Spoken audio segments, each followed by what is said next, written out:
Pahlawan nasional adalah simbol, bukan hanya tentang apa yang dibangun, tetapi juga tentang nilai Pancasila yang tercermin dalam tindakannya. Pancasila bukan hanya dasar negara, tetapi juga pedoman moral dalam menilai sejarah dan kepemimpinan.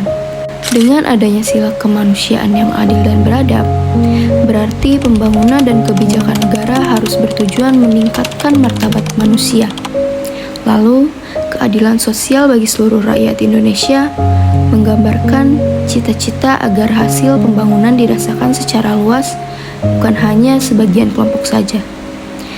Karena itu, dalam menilai seorang tokoh sebagai pahlawan nasional, apakah kontribusinya memperkuat kesejahteraan rakyat, menjaga persatuan, dan memberi dampak nyata bagi kehidupan sosial bangsa?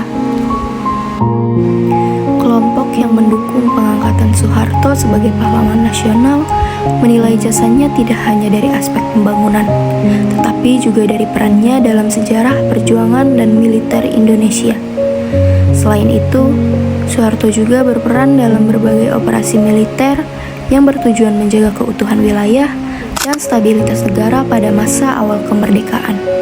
Ditambah dengan kontribusinya di bidang pembangunan nasional, kelompok pendukung menilai bahwa Soeharto dalam perjuangan militer maupun dalam kepemimpinan nasional layak dipertimbangkan dalam usulan gelar pahlawan nasional. Namun, penilaian terhadap seorang tokoh sejarah tidak terlepas dari catatan kelam yang menyertainya. Banyak aktivis dan organisasi masyarakat sipil menolak pengangkatan Soeharto sebagai pahlawan nasional karena rekam jejak pelanggaran hak asasi manusia selama masa pemerintahannya.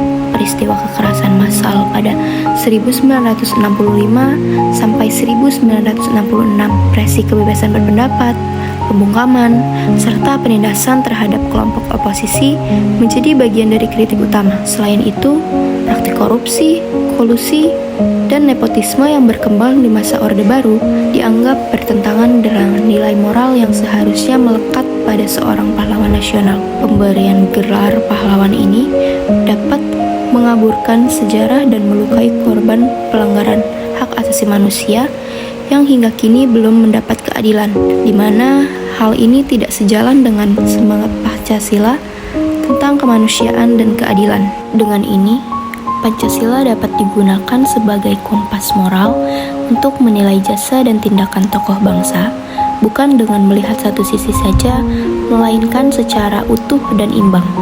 Bagi generasi muda, perdebatan ini bukan untuk saling membenarkan atau menyalahkan, melainkan sebagai ruang belajar untuk memahami sejarah secara kritis dan bijaksana, karena bangsa yang besar bukan bangsa yang menutupi masa lalunya, melainkan bangsa yang berani belajar darinya demi masa depan yang lebih beradab.